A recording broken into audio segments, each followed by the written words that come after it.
If you spend any time online lately, you'll hear a particular version of the Collins radio story.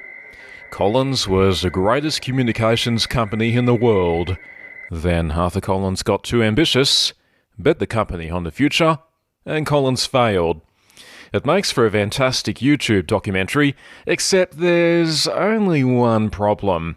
That's not what really happened.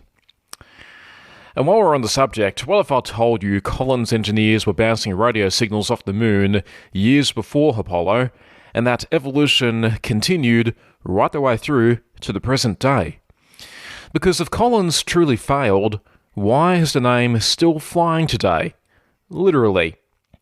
When most of us think of Collins, we think of this: the golden era. Precision engineering.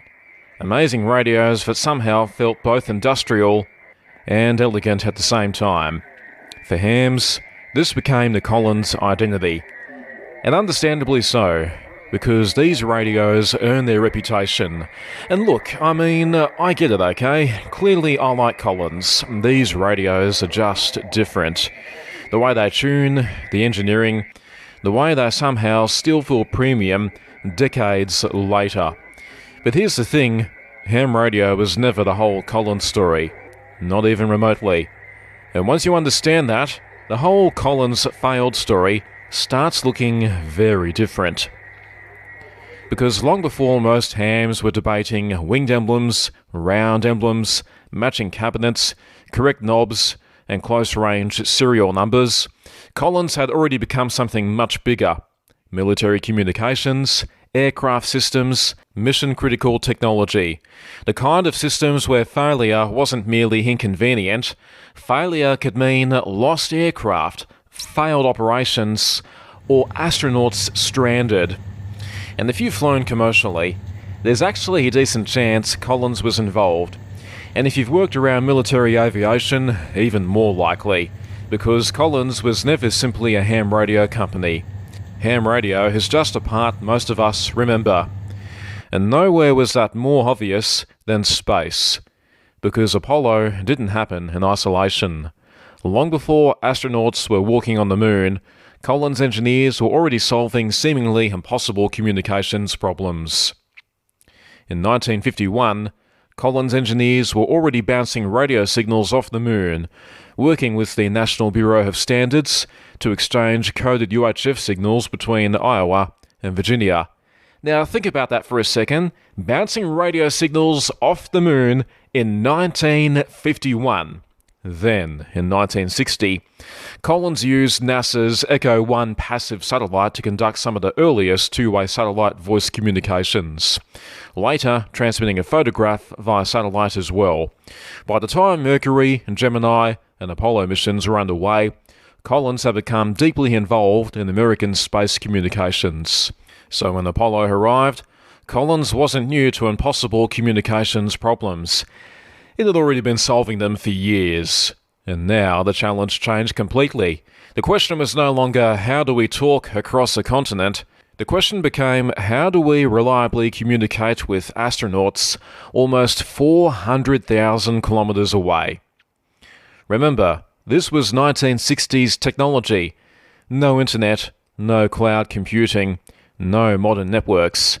And somehow, NASA needed to reliably transmit voice, telemetry, tracking, guidance data, and eventually television between Earth and astronauts travelling to the moon, reliably with no second chances.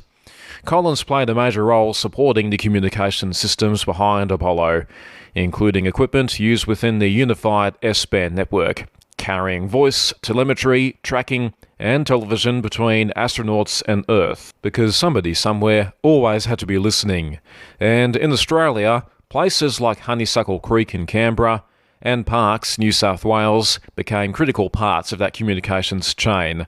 So when Neil Armstrong stepped onto the lunar surface and the world heard, "It's one small step for man, one giant leap for mankind," Collins engineering helped to make it possible for the world to hear it at all. That's not amateur radio mythology. That is history, and honestly, for a company most people remember for HF radios, that's an extraordinary legacy. And here's something that genuinely fascinates me. During Apollo, Walter Cronkite reportedly wanted to interview Arthur Collins. Think about that for a second. Walter Cronkite, the moon landings, and Arthur Collins. But Collins declined, because he didn't want to personally take credit for the work of so many engineers and people across the company. And honestly, part of me respects that enormously. But another part of me does think, damn, I wish somebody had convinced him, for the sake of history, you know. Because as someone who came out of commercial radio and journalism myself, I would have loved to have heard that conversation. Now, to be fair, there is truth in that popular story. Arthur Collins absolutely bet heavily on the future. Communications, computing, connected networks, and this is the part where people usually say he got too ambitious. Maybe, but here's the uncomfortable question. What if he was actually right? Because if you step back and look at the world today, the future eventually arrived. The problem wasn't necessarily the idea, the problem was timing.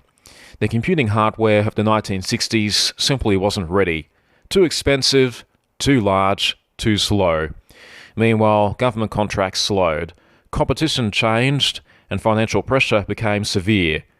And Arthur Collins left the company in 1972. The following year, Collins Radio transitioned into Rockwell. It marked the end of the independent company, and online, that's the moment that gets framed as the end of Collins. But what actually happened was transformation, because the centre of gravity in communications was changing. The future wasn't amateur radio transceivers sitting in suburban shacks. The future was avionics, flight systems, military communications, navigation, integrated aerospace systems. And the Collins Radio Company was exceptionally good at all of those things. Today, that engineering lineage continues through Collins Aerospace, part of RTX, one of the largest aerospace and defence companies on Earth. Commercial aviation, military systems, mission communications, navigation, space technologies. The scale is enormous. And the strange thing is, many people saying Collins failed have probably flown an aircraft using Collins technology without even realising it. Because Collins didn't disappear, it moved and evolved. The radios we love, that became only one chapter of a much larger story.